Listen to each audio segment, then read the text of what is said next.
I'm Kay and my important speech is over the history of evolution of basketball.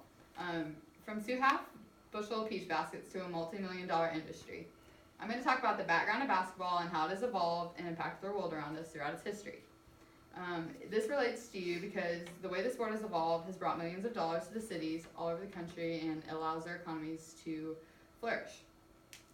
So the history and evolution of basketball is pretty much like, I'm going to just state the invention, the foundation it was set on, the expansions and introductions that were in the game throughout its history, and the culture and society, the way it's impacted that. The reasoning for inventing it was just to find a challenging game to play indoors, like a sport, because nothing had been thought of yet like that at that time. And so pretty much Dr. James Naismith in 1891 invented the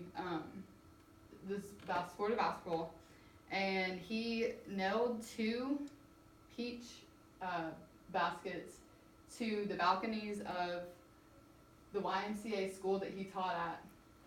And pretty much like there's a little basket he nailed up there. And then, because basketball hadn't been manufactured yet, so he used a soccer ball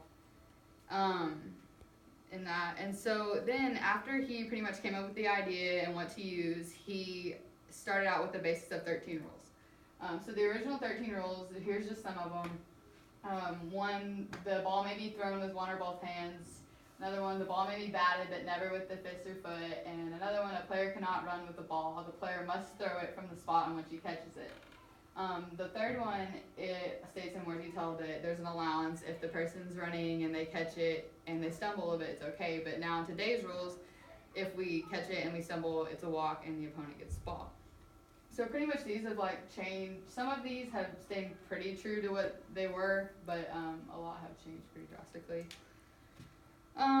So then there's expansions of the gyms that were played in. After they came up with the rules, they needed somewhere to play, to experiment in the game. And so they first started playing at the YMCAs that were around locally, and they, depending on the size of the gym, was the amount of players. So if you had a small gym, you had about 5 players on a team. Big gym, 10 players. So they ended up building more gymnasiums to accommodate the amount of people that were playing, because the membership increased for basketball so quickly. So next was the expansion of rules. Pretty much from the original 13, it's changed a lot, like I said, but there are, the original are the base of it. Just an example were fouls. So on the original rules, fouls were just overall, you did this, you got that punishment for your foul. But now there's 5 different ones: the personal foul, offensive, technical, intentional, and flagrant. So in personal is just illegal contact, offensive is committed by the offense, technical is unsportsmanlike conduct, intentional is intentional fouling, not going for the ball, and flagrant is a violent personal foul risking injury of the opponent. A few changes and introductions to the game were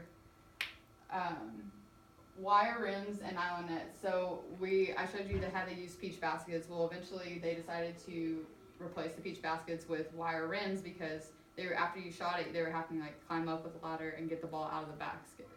So they put wire rims, and then later they moved to iron rims, and then later on nylon nets were approved to be put on.